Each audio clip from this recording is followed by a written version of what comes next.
कोरा कागज था ये मन मेरा, लिख लिया नाम इस पे तेरा। গানের মধ্যে গল্প আর গল্পের মধ্যে রয়েছে ইতিহাস। আপনাদের ছন্দে ও গল্পে আবারও স্বাগতম। আজ ফিরে যাচ্ছি সেই 70-এর দশকে, যেখানে কিশোর কুমারের কণ্ঠে এক প্রেমের বার্তা ছড়িয়ে পড়েছিল টয় ট্রেনের হুইসেলের মতো। আজকের গল্প সেই গানকে ঘিরে, যে গান 50 বছর পরেও বলিউডের প্রেমের গানের তালিকায় থাকে টপ 5-এ। শুনতে পাচ্ছেন তো, টয় ট্রেনটা যেন আসছে।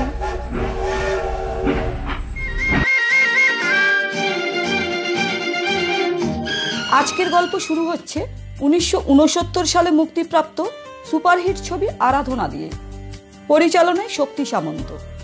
এই ছবিটি বলিউডকে দিয়েছিল প্রথম সুপারস্টার রাজেশ খান্না। সঙ্গীত পরিচালনায় এস.ডি. বর্মন এবং আর.ডি. বর্মনের যুগলবন্দি, আর কণ্ঠে কিশোর কুমার। ছবির প্রতিটি গানই ছিল সুপারহিট। गुनगुना रहे हैं भंवर, खिल रही है कली कली कली कली, रूप तेरा मस्ताना, प्यार मेरा दीवाना, होगी तेरी आराधना, काहे को रोए। नन्हा सा है कितना सुंदर है तू, चंदा है तू मेरा सूरज है तू, बागों में बहार है, बोलो तुमको इकरार है, ओ तुमको मुझसे प्यार है। কিন্তু একটি গান মেরে সপনো কি রানী কব আয়েগি তু আজও হৃদয়ে গেঁথে আছে প্রজন্মের পর প্রজন্ম। की रानी कब आएगी, जाए जिंदगानी कब आएगी, चलिया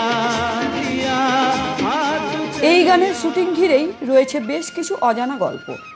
পরিচালক শক্তি সামন্ত লোকেশন হিসেবে বেছে নিয়েছিলেন পশ্চিমবঙ্গের দার্জিলিং। গানটির শুটিং হয়েছিল দুটো ভাগে।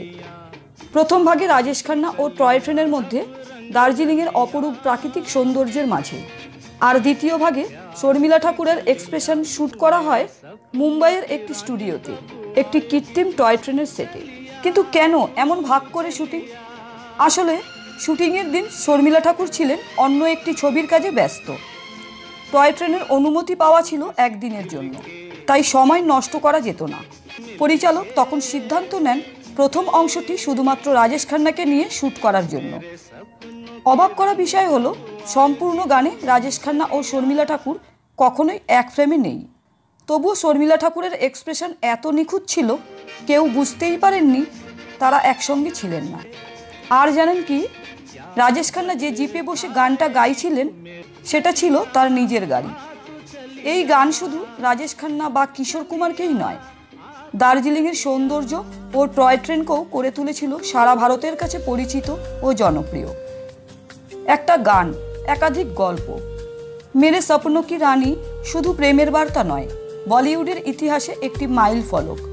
এরকমই আরও অজানা অদেখা গল্প পেতে সাবস্ক্রাইব করুন ছন্দে ও গল্পে। ভালো থাকুন, সুস্থ থাকুন, আর গান শুনে মনকে ছুঁয়ে দিন। আবার ফিরে আসব নতুন গল্প নিয়ে। এতক্ষণ আমাদের সাথে থাকার জন্য ধন্যবাদ।